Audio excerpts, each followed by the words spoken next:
जय श्री राम भक्तों स्वागत है आपका हमारा चैनल देववाणी में।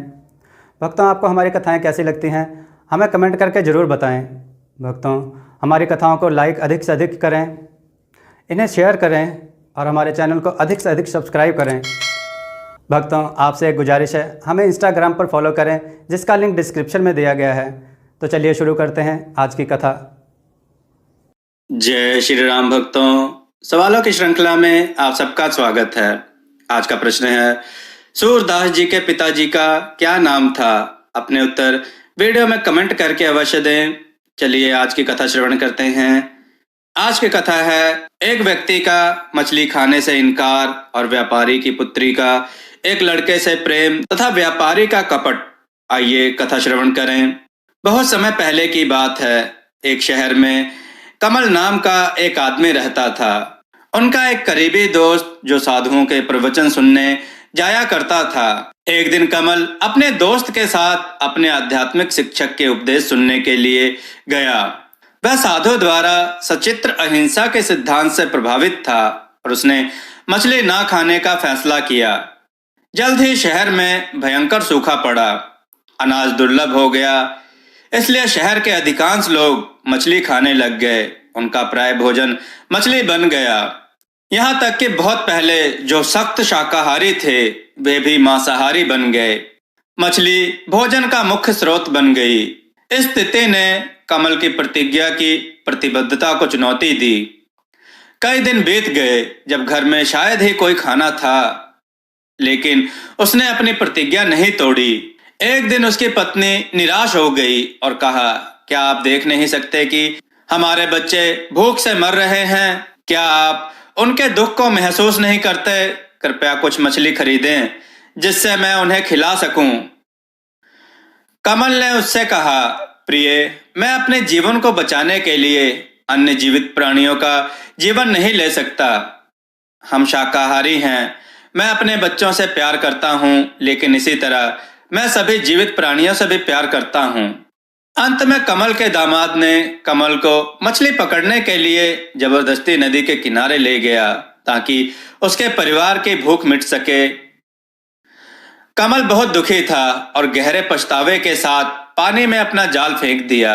उसको आश्चर्य हुआ कि उसने सबसे अधिक मछली पकड़ी है, लेकिन जब वह उन्हें पानी से बाहर खींच रहा था तो उसने देखा कि मछली असहज और बेचैन थी। वह उनकी पीड़ा सहन नहीं कर सका, इसलिए उसने उन्हें छोड़ दिया।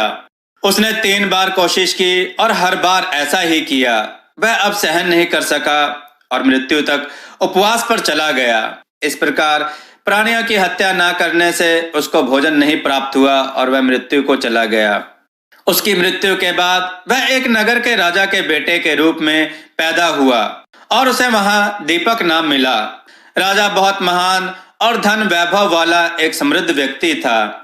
जब दीपक 8 साल का था तो शहर में एक महामारी टूट गई और उसका पूरा परिवार दीपक को छोड़कर सब मर गए। दीपक की देखभाल के लिए कोई भी नहीं बचा। थोड़े समय के भीतर उसकी संपत्ति गायब हो गई और वह एक गरीब अनाथ लड़का बन गया। एक दिन नगर के एक व्यापारी ने उसे अपने घर में आश्रय दिया। कुछ समय बाद उसी व्यापारी के घर में एक साधु भिक्षा के लिए आया। साधु ने दीपक को देखा और कहा कि उसके अच्छे कर्म जल्द ही परिपक्व होने जा रहे हैं और वह जल्द ही घर का मुखिया बन जाएगा। व्यापारी ने कुछ भी नहीं कहा, क्योंकि उसे अपने भाग्य के विचार को गरीब लड़के दीपक द्वारा विरासत में प्राप्त करने के विचार को नापसंद किया। वह चाहता था कि उसका असली बेटा घर का अगला मालिक बने, इसलिए उसने दीपक को मारने का फैसला किया। एक दिन उसने कसाई को बुलाया और दीपक को जंगल में लेने और उसे मारने को भेजा। कसाई लड़के को जंगल में ले गया और जब वह उसे मारने वाला था, लड़के के चेहरे पर निर्दोषता देखकर उसका मन बदल गया। उसने दीपक को नहीं मारा, लेकिन व्यापारी को उसे मरा हुआ दिखाने के लिए उसने दीपक की एक छोटी उंगली काट ली और उसे जंगल में छोड़ दिया। उसने लड़के को जाने के लिए कहा और यह भी कहा कि वह वापस फिर यहाँ लौटकर ना आए।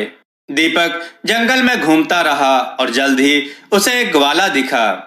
उसने अपनी कहानी ग्वाले को बताई। ग्वाले ने उसके प्रति सहानुभूति महसूस की और दीपक को अपने साथ रहने के लिए आमंत्रित किया। इससे दीपक के जीवन में एक नया अध्याय शुरू हो गया। कई साल बीत गए और दीपक एक जवान आदमी बन गया। एक दिन व्यापार करते समय व्यापारी उस जगह पर रुक गया जहां दीपक रह रहा था। उसने जवान आदमी को देखा, वह उसे तुरंत पसंद आ गया।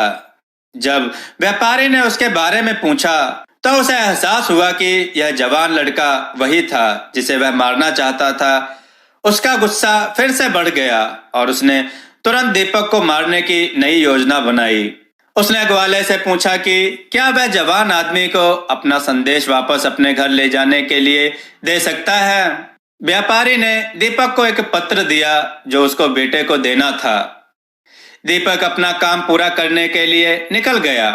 जैसा कि दीपक व्यापारी के शहर के बाहरी इलाके में पहुंच गया, वह थक गया था। यात्रा करते करते उसने एक मंदिर देखा और आराम करने का फैसला किया। उसने अपनी तरफ एक पत्र रखा और सो गया। ऐसा हुआ कि उसके सोने के बाद व्यापारी की बेटी उसी मंदिर में आई। उसने दीपक के बगल में पत्र देखा। वह उत्सुक हो गई और उसने उसे उठा लिया। उसके आश्चर्य का ठिकाना न रहा जब उसने अपने भाई का नाम उस पर देखा। उसकी जिज्ञासा और भी बढ़ गई, इसलिए उसने पत्र पढ़ा। वह यह जानकर परेशान थी कि उसके पिता ने लिखा था, ये लड़का जैसे ही वहां आए इसको विष दे देना। वह इसे समझ नहीं सकी। उसने जवान आदमी को देखा। वह बहुत सुंदर था और निर्दोष दिखता था। वह उससे प्यार करने लग गई और उससे शादी करना चाहती थी। तो उसने संदेश बदल दिया, जैसे ही यह लड़का वहां आता है उससे अपनी बहन का विवाह कर देना। युवक ने व्यापारी के बेटे को वह पत्र दिया। उसके बेटे ने संदेश पढ़ा और परेशान था कि क्यों उसके पिता ने ऐसा कहा, लेकिन पिता की इच्छा थी तो उसने उसकी इच्छा की पालना की। दीपक भी उलझन में था, लेकिन उसे व्यापारी की पुत्री पसंद आ गई, इसलिए वह उसके साथ विवाह करने को तैयार हो गया। व्यापारी के पुत्र ने शादी की सारी व्यवस्था कर दी और उन दोनों का विवाह बड़े धूमधाम से संपन्न किया। जब व्यापारी घर आया तो पता चला कि क्या हुआ। वह अपने बिछाए हुए जाल में खुद ही फंस गया था, लेकिन उसने इस क्रोध को किसी के सामने व्यक्त नहीं किया।